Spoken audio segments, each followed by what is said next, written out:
ओम श्री गणेशाय नमः। ओम नमः शिवाय। अष्टादशो अध्याय। मरीच्यादि ऋषि एवं विष्णु आदि देवों के साथ सती वर्ण निमित्त शिव का दक्ष ग्रह गमन एवं सती विवाह वर्णन। नारद जी बोले, हे ब्रह्मन, रुद्र के पास आपके चले जाने के बाद क्या चरित्र है तथा क्या बात हुई है तात? फिर शिव जी ने क्या किया, इसे कहिए। ब्रह्मा जी बोले, इसके अनंतर मैं प्रसन्नता से शिव को लाने के लिए हिमालय पर्वत पर गया। वृषध्वज शिव जी मुझे लोककर्ता ब्रह्मा को आते हुए देखकर अपने मन में सती की प्राप्ति के विषय में बारंबार संशय करने लगे।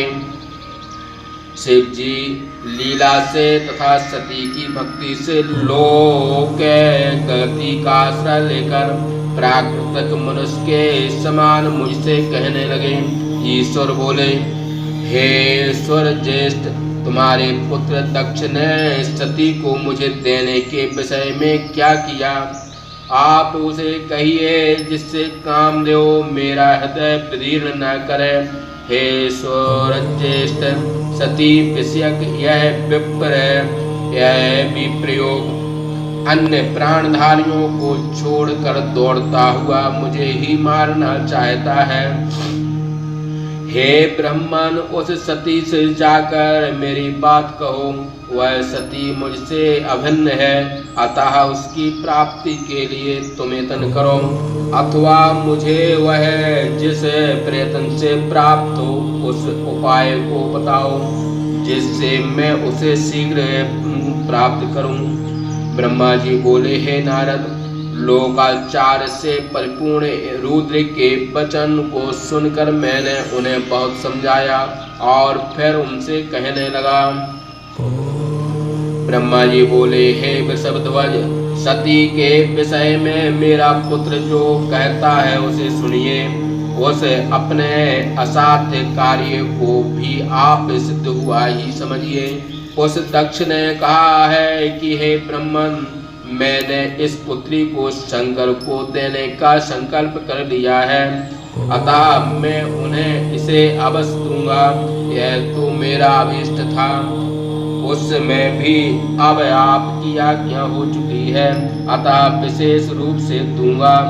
मेरी पुत्री ने इसलिए उनकी आराधना की है और वे भी इसे प्राप्त करने के लिए मुझसे कहला रहे हैं, इसलिए मैं शिव को अवश्य प्रदान करूं। हे विधे, अब तो शुभ लगन तथा शुभ मुहूर्त में मेरे पास आवे, जिससे मैं उन्हें भिक्षा रूप में अपनी कन्या उन्हें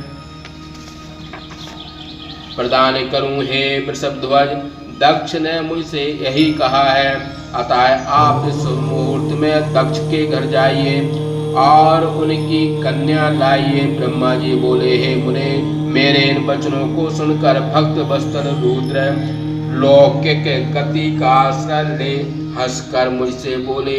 रुद्र बोले, हे ब्रह्मन, मैं तुम्हारे तथा नारद के साथ दक्ष के घर चलूंगा, इसलिए हे जगत श्रेष्ठा ब्रह्मा, तुम नारद का स्मरण करो और अपने मानस पुत्र मरीच आदि का भी स्मरण करो। मैं अपने गणों सहित उन मानस पुत्रों के साथ दक्ष के घर चलूंगा। ब्रह्मा जी बोले, जब लोकाचार्य प्राण शिव ने मुझे इस प्रकार आज्ञा दी तो मैंने नारद था अपने मानस पुत्र मरीच आदि का स्मरण किया। फिर मेरे स्मरण करते ही वे सभी मानस पुत्र तुम नारद के साथ बड़ी प्रसन्नता से शीघ्रता पूर्वक सादर उपस्थित हो गए। इधर रुद्र ने महाशिव विष्णु का स्मरण किया, जिससे लक्ष्मी के साथ गरुड़ासन एवं पर आरूढ़ हो। वे विष्णु शीघ्र ही सासेन वहां आ पहुँचे। चैत्र शुक्ल पक्ष त्रयोदशी रविवार पूर्वा फाल्गुनी नक्षत्र में शिव जी ने यात्रा की। ब्रह्मा विष्णु आदि संपूर्ण देवों तथा मुनियों के साथ मार्ग में जाते हुए शिव जी अत्यंत सुशोभित हो रहे थे। जिस समय शिवगण तथा महर्षिगण आनंद पूर्वक यात्रा कर रहे थे, उस समय मार्ग में नाना प्रकार के उत्सव होने लगे। शिव जी की इच्छा से हाथी, गौ, व्याघ्र, सर्प, जटा एवं चंद्रकलाएं यथा योग्य आभूषण के रूप में हो गए। इस प्रकार उत्सव करते हुए वेगवान बलिरथ पर सवार हुए शिव जी विष्णु आदि देवताओं के साथ दक्ष के घर पहुंच गए। इधर विनीतात्मा दक्ष ने भी बड़ी प्रसन्नता के साथ अपने सहचरों सहित रुद्र का स्वागत किया। दक्ष ने सभी देवताओं का यथोचित सत्कार किया और वे मुनियों के साथ यथाक्रम शिव जी के पास बैठ गए।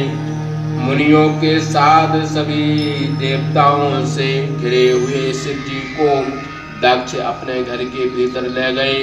प्रसन्न हुए दक्ष ने स्यों सर्वेश्वर शिव को आसन पर बैठा कर विधान से उनकी पूजा की।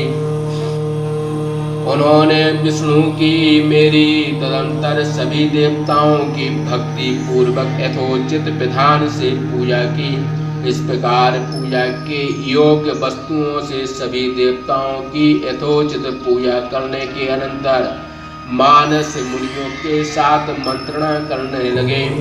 मेरे पुत्र दक्ष ने प्रसन्नता पूर्वक अपने पिता मुझे ब्रह्मा को प्रणाम कर कहा, हे प्रभु, आप ही वैवाहिक कार्यक्रम कीजिए। फिर तो मैं बहुत प्रसन्नता से अच्छा ऐसा ही हो ऐसा कहकर उठा और विवाह का सारा कृत्य करने में तत्पर हो गया। तदंतर शुभ मुहूर्त में और उत्तम ग्रह के बल से युक्त लगन में दक्ष ने बड़ी प्रसन्नता से अपनी कन्या सती का विवाह शिव जी के साथ कर दिया। शिव जी ने भी परम सुंदरी दक्ष कन्या सती का विवाह विधि से पाणी ग्रहण किया। उस समय मैंने विष्णु ने, मुनियों तथा देवताओं ने उन्हें नमस्कार कर अनेक प्रकार की स्तुतियों से उन महान को संतुष्ट किया। शिव जी के विवाह में नाचने गाने के साथ अनेक प्रकार के महान उत्सव हुए और संपूर्ण देवता तथा मुनिगण परमानंदित हुए। मेरे पुत्र दक्ष इस प्रकार शिव जी को कन्यादान देकर परम कृतकृत हुए। शिवा और शिव परम प्रसन्न हो गए, जिससे सब कुछ मंगलमय हो गया। इस प्रकार से प्रतिभाषा टीका से महापुराण के अंतर्गत द्वितीय रुद्र संहिता के द्वितीय सती खंड में कन्यादान वर्णन नामक 18वां अध्याय समाप्त। बोलिए शंकर भगवान की जय।